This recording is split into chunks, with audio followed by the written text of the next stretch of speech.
All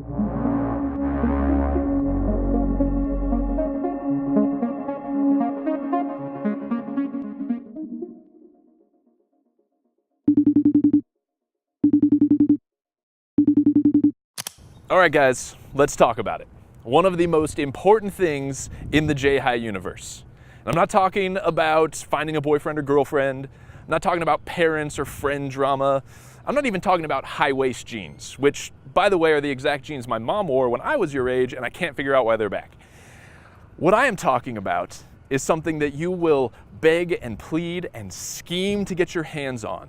And once you have gained possession of it, it will never leave your side. It's your connection to the entire world around you, and statistically, it will occupy 8 hours of every day of your life. I'm talking about your phone. Like I said, it's a big deal. And I would bet that a whole bunch of you in here right now have your phones already, and those that don't, I feel your pain, but you are just counting down the days until you can gain possession of one of these amazing little devices. But have you ever wondered or thought at all about why we love these things so much? Like, why are phones so important to us? Because, guys, I can remember the first phone I ever got 20 years ago, and compared to what you guys have today, you have no idea how good you have it. My first phone couldn't even text. That wasn't even a thing yet. I could make phone calls, I could store up to 99 contacts in it, and that was it. That was all the thing did. And still, it was so cool to me. All of my friends who had phones, they were so amazing to us. So why do these devices, whether they're ancient history like my first phone or the amazing iPhones you guys have today, why do these matter so much to us? Well, honestly, the reason my phone was super important to me is the same reason your phones are super important to you. It doesn't have to do with apps or cameras or anything cool. It's because the phone allowed me to be connected. Because suddenly I didn't have to be at home to get a hold of somebody, or I didn't have to go over to their house. Wherever I was and whatever was going on, I could be connected to the people in my life because of my phone. And guys, this idea of being constantly connected, of being able to get a hold of someone or have someone get a hold of you, no matter where you are, no matter what's going on, is what we're going to be talking about the next couple weeks, because the way these phones work and sort of the magic of how we can suddenly have access to phone calls and texting and the internet and Instagram and whatever, no matter where we're at, that technology is actually a really great picture of how our connection with God works. And so while we're going to be talking a lot about phones, ultimately what this series is all about is developing a closer connection with God. Now, without getting too technical or nerdy here, the way that the magic of the cell phone works is that cell companies have built these giant towers everywhere. If you start looking around when you're driving around, you'll see them, unless, of course, they're these super sneaky ones that look just like a palm tree. Man, breathtaking to behold. But these towers send out this signal similar to like how a radio works that our phones can interact with. And that is the way that when we don't have Wi-Fi, we can still text our friends. We can still upload to Instagram. We can still access the world around us because of this cellular network created by these towers. And as long as you stay within range of one of those towers, you're fine. Like, you'll have full signal, the 4 bars in the corner of your screen, that's what that's all about. It's how close you are to the tower and how strong that connection is. But if you start to get too far from any cell tower, you'll see those bars start to drop. And if you get too far away and you lose service, man, that's when calls don't go through, texts don't get sent, you can't access Instagram, you can't get an answer to whatever question you have from Google. It's when it's total apocalypse kind of stuff, because you are off the grid on your own, can't connect.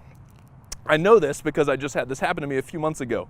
I was going hunting with a buddy of mine, and we went back into a part of the woods I had never been before. And usually the cell network is so good that even when I'm back in the middle of nowhere, I can usually get some signal. Well, this time we followed this snowy, muddy dirt road for a few miles and found a spot to camp, set everything up, put our gear on our backs, and we were about to head out and start hunting. And because I'm a terrific husband, I thought, hey, I should call my wife and let her know we got here safe.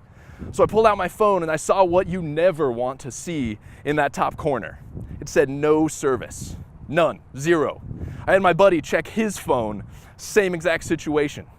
And so the rest of that weekend, as we were hunting and hiking around, every time we got on top of another hill, we would check our phones to see if we had service. And there was no service almost anywhere in those woods. By the end of the first day, we finally found one hilltop we could get to the top of where we could get a measly 2 bars, just enough to send a text or get a quick phone call out to let our families know we were safe. And then as soon as we started walking down that hill, right back to no service. We were completely disconnected. Now, I could blame the technology, right? Like, come on, Verizon, don't you know that people still need to be able to get a hold of other people? We still need to be connected, even if we're in the middle of nowhere. But it's not their fault. The network was fine. The network was still functioning just as it was designed. I was the one who chose to be in the middle of nowhere. The network stayed where it was. I moved away. And when it comes to our connection with God, the same exact thing happens. See, God is always trying to connect with us. He's like the cell network. He's always there. He's always working. He always wants to interact. And we are the ones who decide whether we move closer to Him or whether we move farther away. And for some of you in here, that might sting a little bit to think about. Because for some of you, God might feel a million miles away. I know there are people sitting at every campus right now who at one point were just so close to God. Like, it felt like He was right there. And you were fired up and passionate. Like, you went to camp, you made a decision, you got baptized. Something was going on where it just felt like you and God were side by side. And then something changed. Maybe something really painful happened and it kind of drove you away from God. Or maybe you're not even sure what happened, but just kind of over time, it felt like He moved farther and farther. And right now it feels like you're sitting at 1 bar. You might feel like you're at no service. You just are not connected at all. And I'm here to tell you that God didn't go anywhere. In fact, God is still right there. God is still wanting to connect with you and trying to reach out. It's up to you whether you decide to move closer to Him or to stay way out in the middle of nowhere. If God feels far, you have to move.